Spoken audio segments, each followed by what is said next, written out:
रात्रीच्या जेवणामध्ये जर तुम्हाला भात आणि पोळीचा समावेश न करता फक्त सॅलड खायचं असेल, पण त्यामध्ये प्रोटीन्सही भरपूर हवेत, तर अशा वेळी ही कोशिंबीर हा एक उत्तम पर्याय आहे. हाय प्रोटीन मूग डाळीची कोशिंबीर कशी करायची ते बघूया.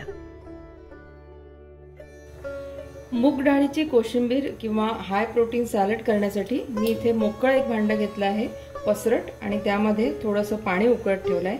त्यात मी आता थोडंसं मीठ घालते आहे आणि भिजवलेली ही मुगाची डाळ आहे ही आता आपण शिजवून घेणार आहोत.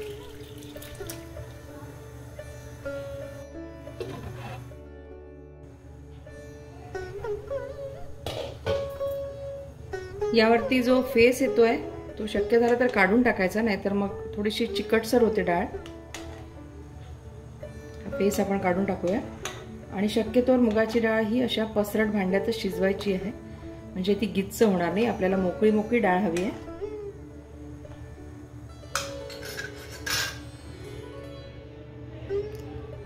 साधारण 10 मिनिटांमध्ये आपली डाळ शिजून तयार होईल. ही खूप गळू द्यायची नाही आहे अगदी, पण शिजली पण पाहिजे. तर हाताने दबेल इतपत ती मऊ झाली की मग आपण गॅस बंद करणार आहोत.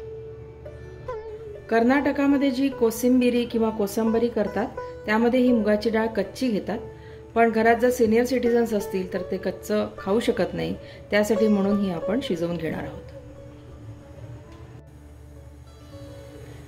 आपण बघूया डाळ शिजली आहे का.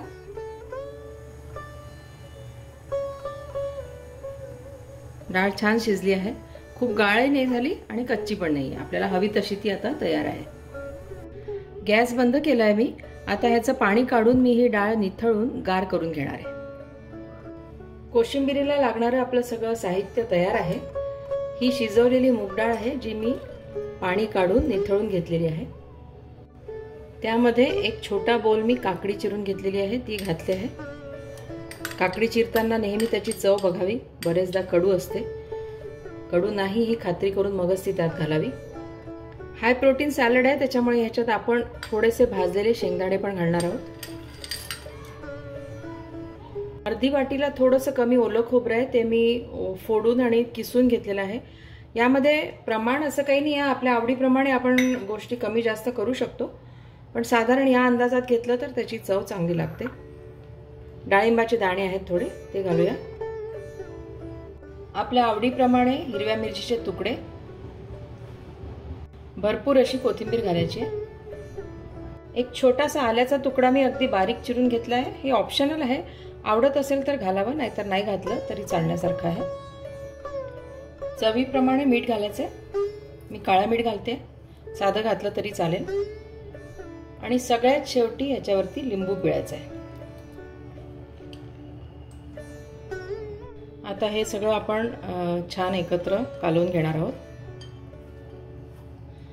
किती सुरेख रंग दिसतात आहे बघा. मुगाच्या डाळीचा पिवळा रंग, डाळिंबाचे लाल दाणे, खोबऱ्याचा पांढरा रंग, हलका हिरवा रंग काकडीचा आणि कोथिंबिरीचा कंच हिरवा रंग. जेवढी दिसायला ही कोशिंबीर छान दिसते, चवीला पण तितकीच अफलातून लागते. मी आज हे सॅलड असंच खाणार आहे, पण तुम्हाला जर आवडत असेल तर यावरती मोहरी, हिंग आणि कढीपत्ता, हिरवी मिरची याची खमंग फोडणी तुम्ही घालू शकता.